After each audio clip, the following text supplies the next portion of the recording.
بسم الله الرحمن الرحيم إنما يأمركم بالسوء والفحشاء وأن تقولوا على الله ما لا تعلمون۔ وہ تمہیں صرف برائی اور بے حیائی کا حکم دے گا اور یہ حکم دے گا کہ تم اللہ کے بارے میں وہ کچھ کہو جو خود تمہیں معلوم نہیں۔ سوء اور فحشاء کا مترادف یعنی ہم معنی بھی بیان کیا گیا کہ اور یہ بھی کہا گیا کہ سوء سے مراد مطلقاً گناہ ہے اور فحشاء سے مراد کبیرہ گناہ ہے، یعنی شیطان کبیرہ گناہوں کا بھی حکم دیتا ہے اور مطلقاً گناہوں کا حکم بھی دیتا ہے۔ شیطان کا کام ہی یہ ہے کہ وہ لوگوں کو برائی کی طرف بلائے، شیطان کبھی بھلائی کی طرف نہیں بلاتا۔ اگر وہ بھلائی کی طرف بھی بلا رہا ہوگا تو وہاں بھی شیطان کا ہی فائدہ ہوگا کہ بھلائی کی طرف بلا کر وہاں بھی وہ برائی ہی کروائے گا۔ تو شیطان کسی صورت میں بھی انسان کا خیر خواہ نہیں ہے۔ کفر و شرک کی طرف شیطان بلائے گا، اللہ تعالیٰ کے متعلق غلط عقائد منسوب کرنے کی طرف بلائے گا، یا اللہ کے حلال کو حرام کہنے پر اور اس کے حرام کو حلال کہنے کی طرف بلائے گا، برے کاموں کی طرف بلائے گا، جھوٹ کی طرف بلائے گا، غیبت کروائے گا، چغلی کروائے گا، وعدہ خلافی کرائے گا، بہتان، لڑائی، فساد، حسد، بغض و کینے کی طرف بلائے گا، تکبر و انانیت اور جناب نفرت و عداوت، جنگ و جدل، تذلیل و تحقیر، استہزاء، الزام تراشی کی طرف شیطان بلائے گا۔ یہ شیطان کے کام اور انسان کو ان کاموں کی طرف بلاتا ہے۔ اسی طرح بے حیائی کے کاموں کی طرف شیطان بلائے گا، گانے کی طرف، باجے کی طرف، فلمیں، ڈرامے، ناچ، مجرے، بدنگاہی، فحش گفتگو اور جناب یہ گندی باتیں کرنا، ناجائز تعلقات قائم کرنا، بری نیت سے دیکھنا، چھونا، اس کی طرف شیطان بلائے گا۔ اللہ اکبر۔ افسوس کی بات یہ ہے کہ آج کل ان برائیوں کی طرف شیطان کے ساتھ ساتھ دوست بھی بلاتے ہیں، بعض والدین بھی ان کاموں میں لگاتے ہیں اور بعض دوستیاں بھی ان کاموں کی طرف ترغیب دیتی ہیں۔ بعض تو ایسی جگہیں ہیں کہ افسران بھی ان کاموں کی طرف جناب وہ لوگوں کو لگاتے ہیں، اگر وہ بھی یہ ڈیمانڈ ہماری پوری نہ کی تو پھر آپ یہاں کام نہیں کر سکتے۔ جیسے بے حیائی کے کام کپڑوں کے متعلق ہوں یا وہ گانے باجے ہوں، کوئی اگر آدمی نیکی کی طرف سوچتا بھی ہے تو یہ لوگ اسے کھینچ کر پھر گناہ کی طرف لے جاتے ہیں۔ اگر اچھی صحبت ملتی، اچھا مطالعہ کرنے کا شوق ہوتا، اچھا گھرانہ ہوتا، اچھے دوست مل جاتے تو انسان ان برائیوں سے بچ جاتا۔ کہیں نہ کہیں بگاڑ، یا دوستوں میں بگاڑ ہے، یا گھروں میں بگاڑ ہے، یا جہاں کام کرتے ہیں وہاں بگاڑ ہے۔ انسان کا ان برائیوں سے بچنا بہت مشکل ہو گیا۔ بڑی کامیابی والا ہے جو وہ بندہ کہ جو ان برائیوں سے بچ سکے، اور شیطان کسی صورت میں بھی انسان کا خیر خواہ نہیں ہے۔ وَإِذَا قِيلَ لَهُمُ اتَّبِعُوا مَا أَنزَلَ اللَّهُ قَالُوا بَلْ نَتَّبِعُ مَا أَلْفَيْنَا عَلَيْهِ آبَاءَنَا أَوَلَوْ كَانَ آبَاؤُهُمْ لَا يَعْقِلُونَ شَيْئًا وَلَا يَهْتَدُونَ۔ اور جب ان سے کہا جائے کہ اس کی پیروی کرو جو اللہ نے نازل کیا تو کہتے ہیں بلکہ ہم تو اس کی پیروی کریں گے جس پر ہم نے اپنے باپ دادا کو پایا ہے۔ کیا اگرچہ ان کے باپ دادا نہ کچھ عقل رکھتے ہوں نہ وہ ہدایت یافتہ ہوں۔ یعنی جب کافروں سے کہا جاتا کہ تم توحید پر ایمان لے آؤ، تم قرآن پاک پر ایمان لے آؤ اور پاک چیزوں کو حلال جانو جنہیں اللہ تعالیٰ نے حلال کیا ہے، تو مشرکین یہ جواب دیتے تھے کہ ہم تو اسی راہ پر، اسی رسم و رواج پر اور اسی طور طریقے پر چلیں گے جس پر ہمارے باپ دادا چلتے آئے ہیں۔ کہ جب باپ دادا، انہیں یہ فرمایا گیا کہ جب تمہارے باپ دادا ہی دین سے پھرے ہوئے ہوں تو بتاؤ پھر تم کون سے سیدھے راستے پر چل رہے ہو؟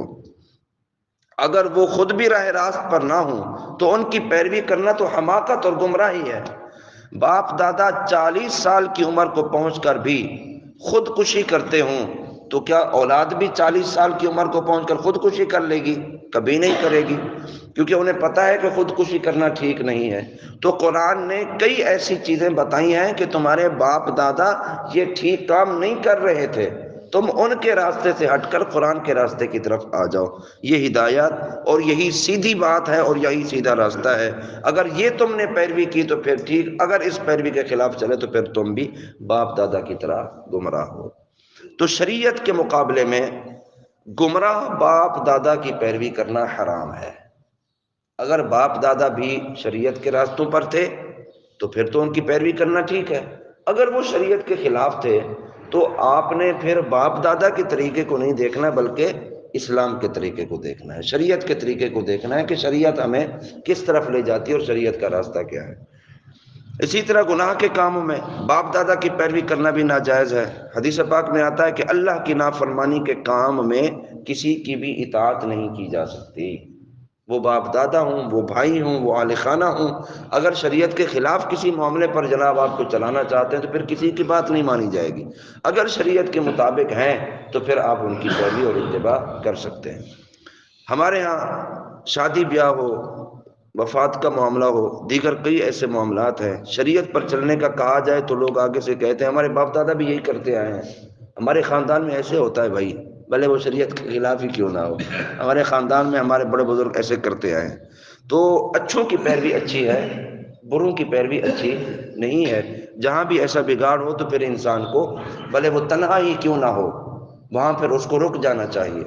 اب دیکھنا چاہیے کہ شریعت اور اسلام کیا ہے اور ان کے خلاف کام کیا ہے۔ اگر خلاف ہے تو پھر رک جانا چاہیے، یہ عین شریعت اور عین دین ہے۔ وَكُونُوا مَعَ الصَّادِقِينَ، قرآن نے کہا نا سچوں کے ساتھ ہو جاؤ، تو یقیناً سچا وہی ہوگا جو دین پہ چلنے والا ہوگا، جو شریعت پر چلنے والا ہوگا وہی سچا ہوگا، اور قرآن کہتا ہے کہ سچوں کے ساتھ ہو جاؤ۔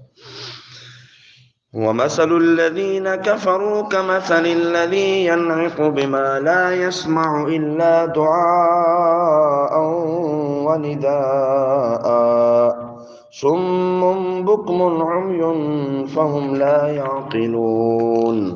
اور کافروں کی مثال اس شخص کی طرح ہے جو کسی ایسے کو پکارے جو خالی چیخ و پکار کے سوا کچھ نہیں سنتا۔ یہ کفار بہرے، گونگے، اندھے ہیں، یہ سمجھتے نہیں ہیں۔ حضور اکرم صلی اللہ تعالی علیہ وسلم کافروں کو مسلسل دین حق کی تعلیم دیتے رہے، ترغیب دیتے رہے، دین حق کی دعوت دیتے رہے اور بلاتے رہے۔ کافر سنتے تو تھے لیکن اس سے کچھ نفع حاصل نہیں کرتے تھے، اس سے کوئی فائدہ نہیں اٹھاتے تھے، یعنی ان کا فائدہ کیا تھا؟ وہ ایمان لے آتے، وہ سن لیتے تھے لیکن ایمان نہیں لاتے تھے۔ ان کے اس سننے کی مثال بیان کی کہ جس طرح جانوروں کا ایک ریوڑ ہو، ان کا مالک انہیں آواز دے تو وہ محض ایک آواز تو سنتے ہیں لیکن مالک کے کلام کا مفہوم نہیں سمجھتے۔